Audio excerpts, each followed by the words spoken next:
Bismillahirrahmanirrahim. Assalamualaikum warahmatullahi wabarakatuh. Perkenalkan, nama saya Taufikur Rahman, NIM 430101900169. Alhamdulillahirrabbilalamin, wabihi nasta'in, wa ala umuri dunya waddin, wassalatu wassalamu ala asrofil anbiya'i wal mursalin, walhamdulillahirabbil alamin. Marilah kita panjatkan puji dan syukur atas kehadirat Allah Subhanahu wa taala yang telah mencurahkan nikmat dan karunia-Nya kepada kita semua, dan mudah-mudahan kita semua dijauhkan dari penyakit yang sedang melanda di dunia ini. Salawat serta salam semoga tetap tercurahkan kepada baginda besar Nabi Muhammad SAW yang telah menuntun kita semua dari zaman kegelapan hingga menuju jalan yang penuh rahmat ini.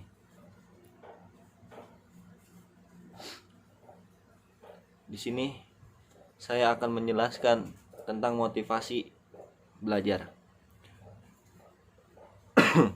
William Arthur Ward, seorang motivator di Amerika, pernah berkata bahwa kunci sukses itu mudah. Belajar ketika orang lain tidur, bekerja ketika orang lain bermalas-malasan, dan bermimpi ketika orang lain hanya berharap. Teman-temanku semua yang saya banggakan, setiap orang memiliki motivasi tersendiri-sendiri antara satu orang dengan orang lainnya. Belum tentu memiliki motivasi yang sama. Kalian menuntut ilmu di kuliah ini pasti memiliki motivasi yang berbeda-beda.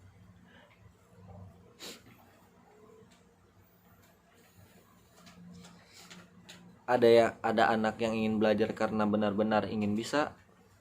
Ada juga anak yang mau belajar untuk mencari peringkat kelas, atau ada yang mau belajar karena bila mendapatkan peringkat akan mendapat hadiah dari orang tua dan lain sebagainya. Motivasi belajar itu tidak akan terbentuk bila kalian tidak memiliki keinginan, cita-cita, atau menyadari betapa pentingnya belajar bagi diri kalian. Untuk membangkitkan motivasi pada diri seseorang mungkin menjadi kendala tersendiri. Teman-teman di sini akan menyampaikan beberapa tips bagaimana cara untuk menumbuhkan motivasi belajar. Pertama, pilihlah teman yang tepat. Bertemanlah dengan orang-orang yang berprestasi akan dapat menumbuhkan keinginan belajar pada diri kalian. Namun beda jika kalian berteman dengan orang yang malas, bodoh. Ketika kalian berteman dengan orang yang malas atau bodoh, maka kemungkinan besar kalian akan ikut bermalas-malasan. Teman akan membawa pengaruh yang besar pada diri kalian. Seperti pepatah mengatakan, bila kalian berteman dengan penjual minyak wangi, maka kalian akan terkena harumnya minyak wangi. Namun, apabila kalian berteman dengan pandai besi, maka kalian akan terkena percikan apinya. Atau kalaupun tidak, kalian akan terkena asapnya. Kedua, belajar apa saja. Belajar merupakan kegiatan mencari tahu informasi. Belajar tidak hanya dilakukan di kuliahan. Belajar dapat dilakukan di mana saja. Belajar bukan berarti hanya dengan membaca buku saja, namun belajar dapat dilakukan dengan melihat dan melakukan. Kalian bisa berlatih menulis, membuat karya ilmiah, atau melakukan percobaan,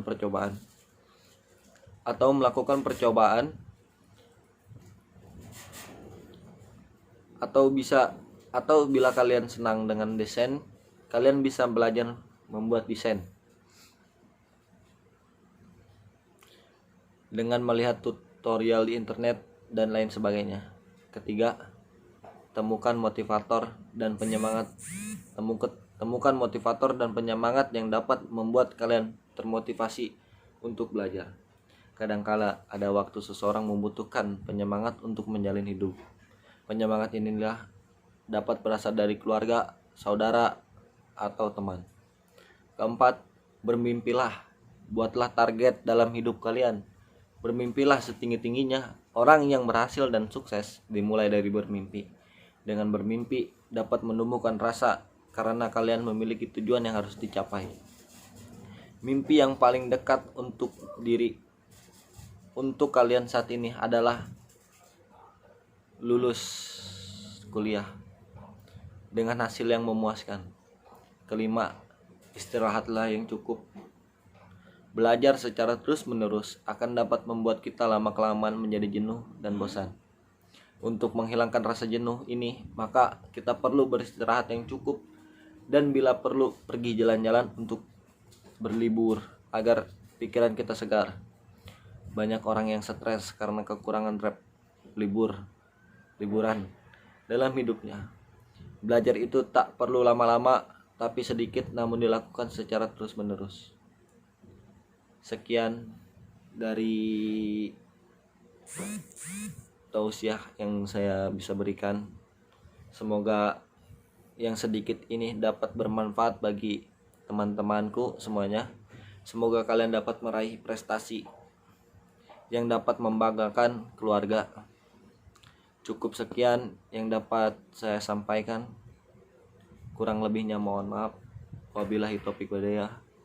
Wassalamualaikum warahmatullahi wabarakatuh.